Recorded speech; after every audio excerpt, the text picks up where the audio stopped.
नमस्कार, मैं हूं बलराम सर्राफ। आप देख रहे हैं KR न्यूज़ लाइव।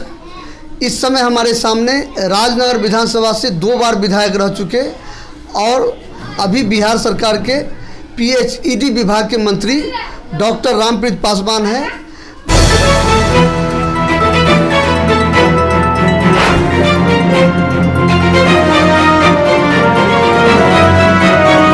इस समय हमारे सामने राजनगर के विधायक और बिहार सरकार के PHED मंत्री डॉक्टर रामप्रीत पासवान हैं। हम उनसे सीधे सीधे सवाल पूछते हैं। सर, आपका हमारे चैनल में स्वागत है। बहुत बहुत धन्यवाद। राजनगर विधानसभा क्षेत्र में विकास के पैमाने पर अंतिम पंक्ति में खड़ा करने की बात आपने कहा था, इस पर कहां तक सफल हुए? कि राजनगर विधानसभा में हमने जो काम किया है इस क्षेत्र में 43 पंचायत में, और यहाँ का जो मतदाता का मुझे आशीर्वाद दोबारा मिला है और इस बार मैं मंत्री बना हूँ, तो सबसे पहले मैं यहाँ के मतदाताओं को बधाई देता हूँ, आभार व्यक्त करता हूँ और प्रणाम भी करता हूँ। जहाँ तक विकास की बात है तो विकास के पैमाने पर मैंने राजनगर को सड़क के मामले में और बिजली के मामले में प्रथम स्थान दिया है और 95-99% सड़क को मैंने बनाया है अपने ऐच्छिक कोष से, RWD से, PWD से, जहाँ से भी मुझे व्यवस्था करना था। तो मैंने 6 साल पहले के राजनगर और अभी के राजनगर में बहुत अंतर है और मैंने इस 2 काम में राजनगर को प्रथम श्रेणी में रखा है और आगे भी मैं अपना कुछ एजेंडा रखा है जिससे मैं इसका विकास करूंगा। ये कोरोना के लॉकडाउन के चलते अभी वो गर्भ में जी। आपका PHED मंत्री बनना राजनगर विधानसभा के लिए सौभाग्य की बात है। आप अपने विभाग PHED विभाग के माध्यम से राजनगर में कोई योजना चलाने की ये आप लक्ष्य रखते हैं कि नहीं? अब ये योजना नल जल योजना बिहार सरकार के साथ निश्चय का एक महत्वपूर्ण योजना है। जल ही जीवन है और स्वच्छ जल देना सरकार की प्राथमिकता है और हम लोग भी इसमें लगे हुए हैं। ये नल जल योजना 3 तरह से हो रहा है, शहर में शहरी विकास, ग्रामीण क्षेत्र में पंचायती राज विभाग और शेष जो कुछ काम है वो PHED के द्वारा। तो नल जल योजना में हम जो यहाँ अपने राजनगर में जहाँ जहाँ मेरा ये टावर बना हुआ है, बड़े टावर, जल मीनार जिसे हम लोग बोलते हैं, उसके माध्यम से और एक आध जगह जहाँ बाजार नुमा जगह है, जहाँ ये गांव से दूर है, वैसे जगह पर हम जल मीनार बना करके और उस जगह हम जल्द से लोगों को शुद्ध पेयजल देने का अभी तक हमने प्लान रखा है। जैसे एक रामपट्टी मेरे यहाँ जगह है, तो रामपट्टी बाज़ार में जल मीनार बना करके हम उसको नया मेरा स्कीम है जो उसको हम पानी देने का काम करेंगे। तो इसी तरह से एक आध जगह और हम चयन करेंगे और अपने विभाग को निर्देश भी दिया है। सर, अपने चैनल के माध्यम से पंचायत की बात आपके साथ कार्यक्रम में हम कई गांव पहुंचे हैं और 5 साल में जो ये पंचायत का विकास कहां तक पहुंचा है वो दिखाने की कोशिश की है और आप मीडिया के माध्यम से बताए थे कि 95% आपका जो PHED विभाग से जहां जल नल का काम हो रहा है वो पूर्ण हो चुका है।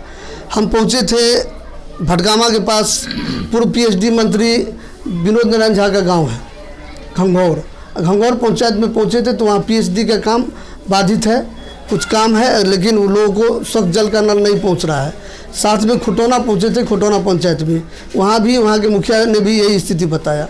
तो खास करके अभी पंचायत से भी जो ये नल जल का काम चल रहा है वो पूर्ण रूपेण लोगों को पानी नहीं पहुँच रहा है और PHED विभाग से भी अपने पदाधिकारियों के माध्यम से निरीक्षण करवाने की आवश्यकता है। देखिए, आपने जो बात रखा है, जहाँ कहीं भी अभी तक मेरे विभाग से PHED विभाग से जल नहीं पहुँचा है तो कहीं ना कहीं ज़मीन का विवाद है, जो लोग पाइप गार्डन नहीं दे रहा है। कुछ लोग ऐसे भी हैं जो कहते हैं जो मैं अपने घर में कनेक्शन नहीं लगाऊंगा। लेकिन PHED के विभाग से जो मैंने बताया था, जो 90% काम हुआ है, 10% काम बाकी है। मैंने अपने विभाग को निर्देश दिया है और ये सितंबर में इस काम को हम पूरा करेंगे। जहाँ कहीं भी अधूरा काम है और सितंबर के अंत तक उसको पूरा करेंगे, लोगों को शुद्ध जल में दूंगा। कई दशक पूर्व राजनगर में कृषि महाविद्यालय का शिलान्यास हुआ था। आप राजनगर विधानसभा का कई टर्म से नेतृत्व कर रहे हैं और बिहार सरकार के मंत्री भी हैं, तो ये ठंडे बस्ते में चली गई, इसको कहाँ तक दिख रहा है? देखिए, जब मैं चुनाव लड़ने के लिए आया था तो एक शिलापट में देखा था जो आप बता रहे हैं कृषि महाविद्यालय का, और मैं जब उसके तह में खोजने के लिए गया तो मुझे कहीं उसका एक पन्ना भी नहीं मिला। पता नहीं किस परिस्थिति में उस समय शिलान्यास हुआ था, और अभी दूर दूर तक महाविद्यालय कृषि का यहाँ बनने का कोई प्रस्ताव नहीं है सरकार में। अपने विधानसभा क्षेत्र में विभागीय अनुमंडलीय कार्यालय खोले जाने का कोई प्रस्ताव है कि नहीं? जी नहीं, अभी अनुमंडलीय कार्यालय भी खोलने का तत्काल कोई इसका प्रस्ताव नहीं है सरकार में। नीतीश कुमार की सरकार सड़क, बिजली, अपराध मुक्त बिहार, सुशासन की सरकार देने का कोशिश की है, लेकिन आप मानते हैं कि ये उद्योग और कल कारखाना लगाने की ज़रूरत है, क्योंकि बिजली और सड़क पर लोगों ने वोट दिया सरकार को, अब उद्योग लगाने की ज़रूरत है? उद्योग लगाने की ज़रूरत है, और मैं ये बता दूं आपको, और आपको जान करके खुशी होगी, जब मैं मंत्री बना, एमएलए बना, और एमएलए से जब मैं मंत्री बना तो मैं पहला व्यक्ति हूँ जो मेरे ज़िला में एक लोहर चीनी मिल है जिसका मैंने निरीक्षण किया, और तब से मैं लग गया उस काम के लिए। और जयनगर, खजौली, राजनगर, पंडोल के लोगों का शुरू से जिज्ञासा रहा है जो लोहर चीनी मिल खुले। सरकार अभी चीनी मिल अपने स्तर से तो नहीं खोलने का प्रस्ताव है, लेकिन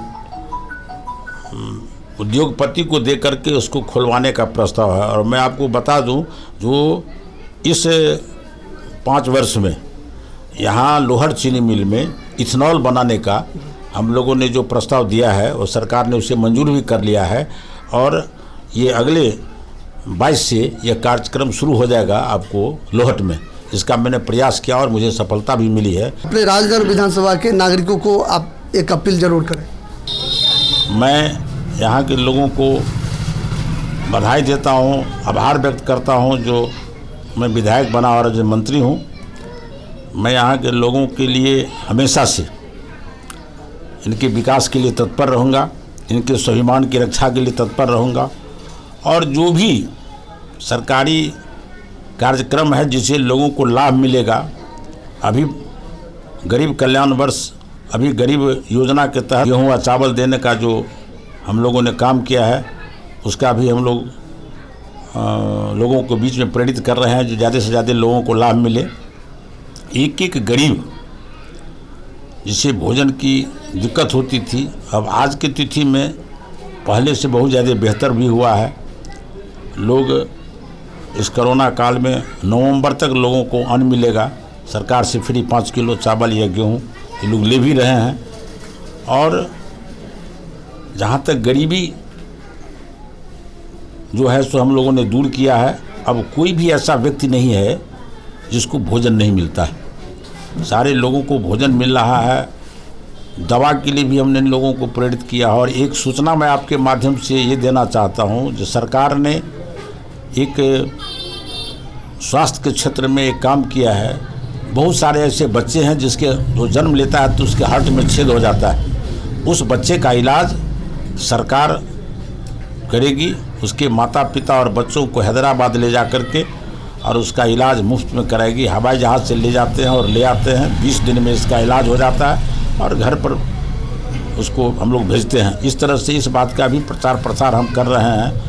जो बच्चे, एक भगवान ने करे जो किसी को हो, और यदि ऐसा बच्चा जन्म लेता है तो निश्चित रूप से सिविल सर्जन मधुबनी से संपर्क करें और उस बच्चे को इसका इलाज हैदराबाद से करा करके सरकार देगी। सरकार ने कैबिनेट में पास करके अभी तक हम लोगों ने 80 बच्चों का पूरे बिहार में इस तरह से इलाज करा करके हमने लाया है। ये भी मैं सूचना आपके चैनल से देना चाहता हूँ। और क्षेत्र के विकास के लिए मैं हमेशा से तत्पर रहा हूँ और अभी भी मैं तत्पर हूँ। जो भी काम सरकार के स्तर से होना है उस काम को हम लोग पूरे प्राथमिकता से करेंगे। बाढ़ में जहाँ कहीं भी सड़क टूट गया है मैं उसका भी मैं मरम्मत करवा रहा हूँ और बहुत जल्दी उस सड़क का निर्माण भी मैं कराऊँगा। जहाँ कहीं भी किसी तरह की कठिनाई है, जहाँ कहीं भी पुल पुलिया बनाना है उसे भी मैं करूँगा। और अभी नौजवानों के लिए, खास करके विद्यार्थियों के लिए सरकार की तरफ से जो योजना चल रहा है और रोज़गार के लिए उस पर विशेष ध्यान है सरकार का, और हम लोग इस काम को लोगों के बीच में प्रचार प्रसारित कर रहे हैं और लोगों को इसका जानकारी दे रहे हैं। तो मैं आपके चैनल के माध्यम से अपने लोगों को आह्वान करता हूं, जो सरकार से जो भी सुविधा मिलना है उसमें थोड़ा अपना तत्परता रहें, हमसे भी संपर्क करें और उसे दिलाने के लिए मैं हमेशा से तत्पर रहूँगा। इन्हीं चंद शब्दों के साथ मैं तमाम मतदाताओं को, राजनगर विधानसभा के सभी मतदाताओं को मैं आभार व्यक्त करता हूं, अभिनंदन करता हूं, स्वागत करता हूं, प्रणाम करता हूं। जय हिंद। धन्यवाद। आप थे बिहार सरकार के PhD मंत्री, राजनगर के विधानसभा के विधायक डॉक्टर रामप्रीत पासवान। उन्होंने अपने विधानसभा को अग्रिम पंक्ति में खड़ा करने के लिए जनता से जो वादा किया था, वादा को 100% पूरा करने की बात कही और अपने विभागीय योजना से बिहार का भी विकास की बात उन्होंने बताया। साथ ही हमारे द्वारा पूछे गए कि बिहार सरकार द्वारा बिजली और सड़क पर सरकार को लोगों ने वोट दिया, अब कल कारखाना लगाने की ज़रूरत है, तो उन्होंने लोड चीनी मिल के बारे में बात किया कि वो काम होगा, इथेनॉल का से निर्माण होगा लोड चीनी मिल में। अब हम फिर मिलते हैं अगले खबर के लिए, तब तक आप बने रहे हमारे साथ, देखते रहिए KR न्यूज़ लाइव। आप हमें www.krnewslive.com पर भी फॉलो कर सकते हैं। धन्यवाद।